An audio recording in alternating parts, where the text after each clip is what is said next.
Hey guys, what's going on? It's Dominic Tartaglia with DominicTartaglia.com, and I have your first-time home buyer tips for today. So today we're going to talk about lead and asbestos in your home, and put together a little bit of information here, some slides to talk about lead, asbestos, and how it's going to affect you guys in your remodeling and renovation of your home.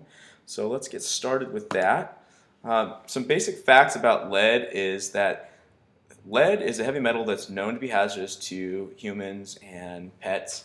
So it's been used as a common building material or part of building materials prior to 1978. So if you have paint that's in your home from 1970s, 1960s, or older, it likely contains lead. Same thing with piping. Lead was a part of that. So it was a common building material. Many homes have it in the United States. It's not uncommon that lead exists. And you also have to remember that it's a naturally occurring element. It's used in fuel. It's emitted through exhaust on the road. So lead is a fact of life. But the only time that it really becomes toxic is when you consume it either via dust or by eating like paint chips or materials that contain it. So disruption of the materials is what releases the lead and dust. And when you're doing a renovation on your home, you're sanding on the paint, you're sanding on pipes or whatever to get them cleaned up and looking good. That's when you're going to get exposure to it.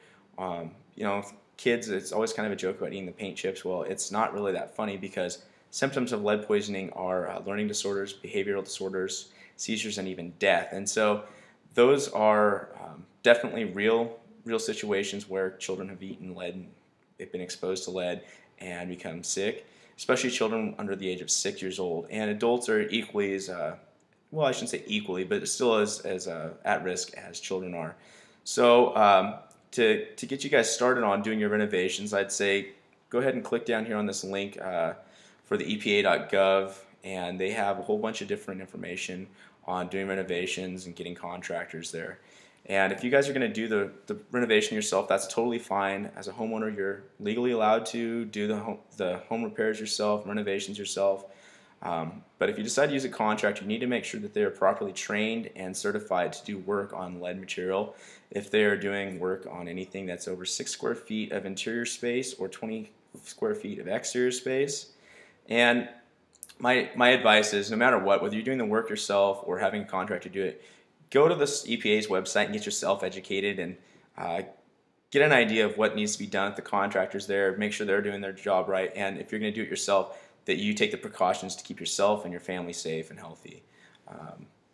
Moving on to asbestos, some facts about asbestos is it's a mineral fiber that is commonly found in naturally occurring products as well as building materials and automobile materials and manufacturing materials. So it's out there. It's also still being used in products, so it's a reality. Building materials that you might find it in your home are like roofing materials or acoustic ceilings, that popcorn ceiling that everyone tries to scrape off, and vinyl floor tiles. It's found in concrete, it's found in a lot of different things. So you just have to be aware that it's probably a part of your life, and it's probably been a part of your life through up until now and will be a part of your life in the future. It's also present in disc brakes in your car or the clutch in your car, so it's everywhere. The asbestos causes asbestosis, mesothelioma, and lung cancer. And lung cancer is the biggest killer of asbestos related exposure. So it's a very dangerous thing. You guys have probably seen the programs about mesothelioma, and it's caused by asbestos as well. And asbestosis is a condition that is caused by inhaling the asbestos fibers.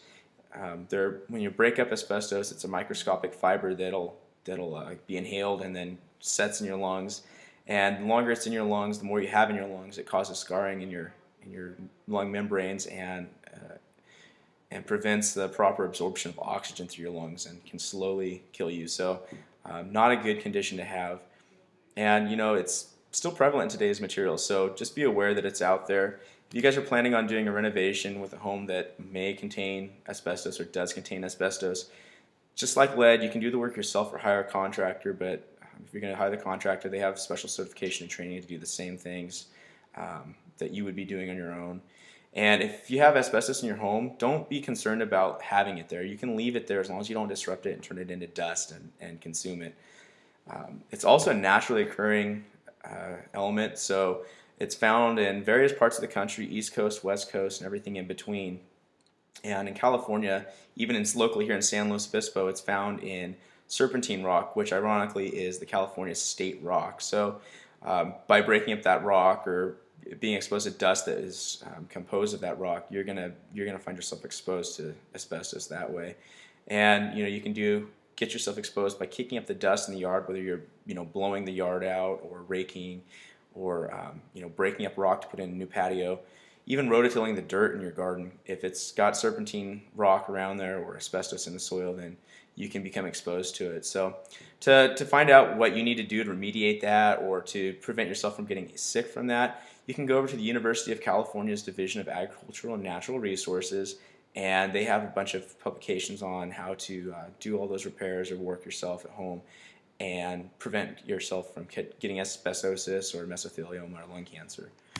And my final thoughts on these two elements that are in homes are, don't be surprised to find asbestos or lead in your home. It's there, and it's just a reality of home ownership. And be educated about it. Be aware that it's there, and work safely. Use a respirator if you're going to be doing repairs on your paint and your sanding, or you're breaking up concrete with asbestos or lead. And don't get scared away from buying a home just because these elements are available in these homes. It's in your rental home if you're renting. It's in a home that you grew up in. It's there. So don't be discouraged to buy. Just be smart about buying and the repairs you do on the home. And go ahead and renovate, remodel, or repair your homes, just knowing that you have the advanced knowledge of these conditions that are possibly there. And for more information about it, you can stay on my website, find some more resources there at dominictartaglia.com. And you guys know the drill. So in that case, EPA.gov has a whole bunch of information on it, and you guys can click over there and find some more information. And until then, make it a great day.